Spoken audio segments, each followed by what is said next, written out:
Hello coders, welcome to beta academy. இன்னைக்கு பார்க்க போற டாபிக் ஜாவாஸ்கிரிப்ட் கண்டிஷனல் ஸ்டேட்மெண்ட்.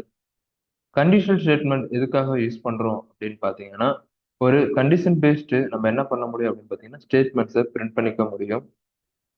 ஆப்ரேட்டர்ஸ்ல நம்ம கண்டிஷன்ஸ் கொடுத்து நம்ம ட்ரூ ஃபால்ஸ் பூலியன் வேல்யூவை ரிட்டர்ன் பண்ணியிருப்போம். அந்த ட்ரூ வேல்யூவான பூலியன் வேல்யூவை நம்ம இஃப் கண்டிஷன்ஸ்ல கொடுத்து ட்ரூவா இருந்தா இந்த ஸ்டேட்மெண்ட்டை பிரிண்ட் பண்ணு, ஃபால்ஸா இருந்தா இந்த ஸ்டேட்மெண்ட்டை பிரிண்ட் பண்ணு அப்படிங்கிற மாதிரி நம்ம ஒர்க் பண்ண முடியும். அதுக்காக தான் கண்டிஷனல் ஸ்டேட்மெண்ட் யூஸ் பண்றோம். இதுல என்னென்ன டைப் ஆஃப் கண்டிஷனல் ஸ்டேட்மெண்ட் இருக்கு அப்படின்னு பாத்தீங்கன்னா, if, if else, if else if, else, nested if. இந்த கண்டிஷனல் ஸ்டேட்மெண்ட்டை நம்ம ஒன் பை ஒன்னா பார்க்கலாம். ஃபர்ஸ்ட் இஃப் பத்தி பார்க்கலாம்.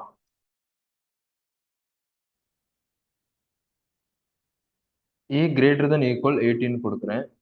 எனக்கு எதுவும் வரல, ஏல நாட் டிஃபைன் வருது. இங்க நான் ஒரு வேரியபிள் நேம்ல இஸ் ஈக்குவல் 17 அப்படின்னு கொடுக்குறேன். எனக்கு ஃபால்ஸ் அப்படின்னு வருது. ஏன்னா 17ங்கிறது 18 விட சின்னது. எனக்கு ஃபால்ஸ் அப்படின்னு வருது. நான் 26 அப்படின்னு கொடுக்குறேன். எனக்கு ட்ரூ அப்படிங்கிறது வருது. இந்த கண்டிஷனை நான் எல்லாம் என்ன பண்ணலாம் அப்படின்னு பார்த்தீங்கன்னா, ஓட் எலிஜிபிலிட்டிக்கு யூஸ் பண்ணிக்க முடியும். சின்டாக்ஸ் பார்த்தீங்கன்னா, இஃப் ஓப்பன் க்ளோஸ் ப்ராக்கெட்டுக்குள்ள இங்க கண்டிஷன் கொடுப்பீங்க, ஓப்பன் கர்லி பிரேசஸ் இங்க ஸ்டேட்மெண்ட் கொடுப்பீங்க. ஓகே, இந்த கண்டிஷன் இருக்கிற இடத்துல இந்த கண்டிஷனை நான் இங்க கொடுக்குறேன். ஏ கிரேட்டர் than ஈக்குவல் 18. இங்க ஸ்டேட்மெண்ட்டை என்ன பிரிண்ட் பண்றேன் அப்படின்னு பார்த்தீங்கன்னா, நீங்க 18க்கு மேல இருந்தா நீங்க ஓட் பண்ண எலிஜிபிள் அப்படிங்கிற மாதிரி இங்க பிரிண்ட் பண்ண போறேன். எனக்கு கண்டிஷன் ட்ரூவா இருக்கிறதால you are eligible to vote அப்படிங்கிறது வருது. நான் 18 கீழே கொடுத்தேன்னா எனக்கு கண்டிஷன் ஃபால்ஸ் ஆயிடும். இது if. அடுத்து if else பார்க்கலாம். ஃபர்ஸ்ட் என்ன பண்ணிருக்கேன்னா, கண்டிஷன் ட்ரூவா இருந்தா you are eligible to vote அப்படிங்கறத நான் சொல்லியிருக்கேன். சரி, அவங்க ஃபால்ஸ் ஆயிடுச்சு, 18 கீழே இருக்காங்கன்னா அவங்களுக்கு வந்து you are not eligible to vote அப்படிங்கிற மாதிரி பெர்மிஷனை கன்வே பண்ணணும். இஃப் அப்புறம் எல்ஸ். இஃப்குள்ள கண்டிஷன் ட்ரூவா இருந்தா என்ன ஸ்டேட்மெண்ட், எல்ஸ்குள்ள கண்டிஷன் ஃபால்ஸா இருந்தா என்ன ஸ்டேட்மெண்ட் அப்படிங்கறத நம்ம இங்க சொல்ல முடியும்.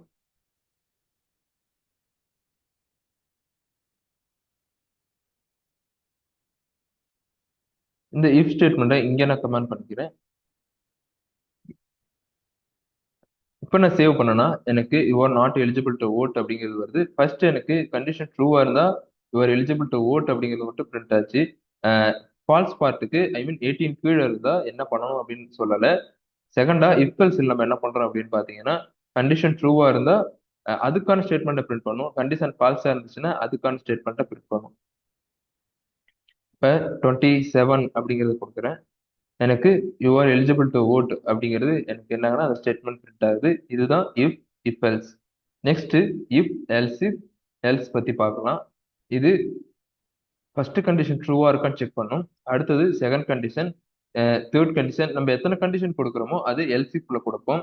2 கண்டிஷன் போதுன்னா 2 கண்டிஷன் இஃப் எல்ஸ் இஃப், அடுத்து எல்ஸ் பார்ட் வரலாம். இல்ல நீங்க 3 கண்டிஷன் கொடுக்குறீங்கன்னா if else if, else if, அடுத்து எல்ஸ் பார்ட் வந்துடலாம். அது உங்களோட சாய்ஸ் தான். நான் இப்ப என்ன பண்றேன்னா, அவங்களோட ஏஜ வச்சு அவங்க சைல்டா, இல்ல டீனேஜரா, அடல்ட்டா, இல்ல சீனியரா அப்படிங்கிறத நான் வந்து என்ன பண்றேன்னா, இந்த இஃப், எல்ஸ் இஃப், எல்ஸ வச்சு நான் வந்து ஃபைண்ட் பண்ண போறேன். அதுக்கான எக்ஸாம்பிள பார்க்கலாம்.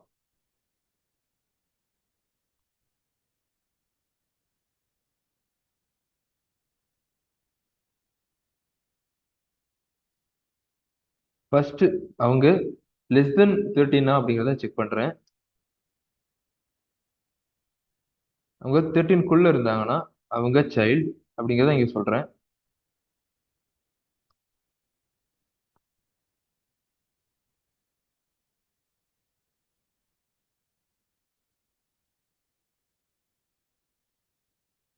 அவங்க 13ல இருந்து 19க்குள்ள இருக்காங்களான்னு அப்படின்னு செக் பண்றேன். இங்க நான் லாஜிக்கல் ஆபரேட்டரான அண்ட் கண்டிஷனை யூஸ் பண்ண போறேன்.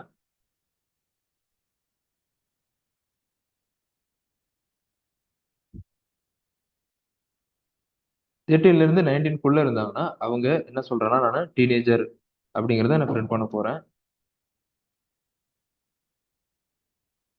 அடுத்தது அவங்க ஏஜ்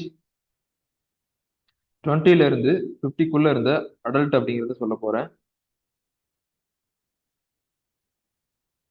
நெக்ஸ்ட் 50க்கு மேல இருந்தாங்கன்னா எல் ஸ்பாட் வந்துடும். அப்ப நான் எந்த கண்டிஷனும் கொடுக்கல. 50க்கு மேல இருந்தாங்கன்னா அவங்க வந்து சீனியர் அப்படிங்கறத நான் சொல்லிடுறேன்.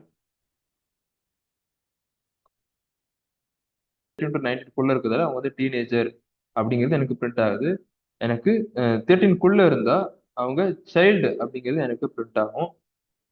20க்கு மேல இருந்தா அவங்க அடல்ட் அப்படின்னு பிரிண்ட் ஆகும். 50க்கு மேல இருந்தா அவங்க சீனியர் அப்படிங்கிறது பிரிண்ட் ஆகும். இந்த கண்டிஷன் செக் பண்ணும், இந்த கண்டிஷன் செக் பண்ணும், இந்த கண்டிஷன் செக் பண்ணும். இந்த கண்டிஷன் மூணுமே எனக்கு வந்து ஃபால்ஸ் ஆயிடுச்சுன்னா கடைசியில எல்ஸ் பார்ட்டுக்கு வந்து சீனியர் அப்படிங்கிறத எனக்கு பிரிண்ட் பண்ணி விட்டுரும். இதுதான் இஃப் எல்ஸ் இஃப் எல்ஸோட பர்பஸ்.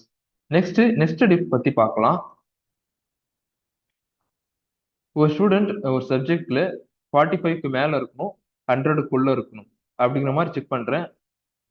45க்கு மேல இருந்தா பாஸ், 45 கீழே இருந்தா ஃபெயில், 100க்குள்ள இருக்கணும், 100க்கு மேல இருந்தா அவுட் ஆஃப் மார்க் அப்படிங்கிற மாதிரி நம்ம சொல்லணும்.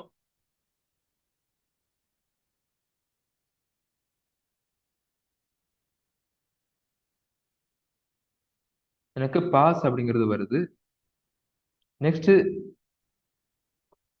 45 கீழே கொடுக்குறேன், எனக்கு ஃபெயில் அப்படிங்கிறது வருது. 100க்கு மேல கொடுக்குறேன், எனக்கு எதுவும் வரல. அப்ப நம்ம என்ன பண்ணணும்னா இந்த இஃப் பார்ட்ல எல்ஸ் பார்ட் எழுதலாம்.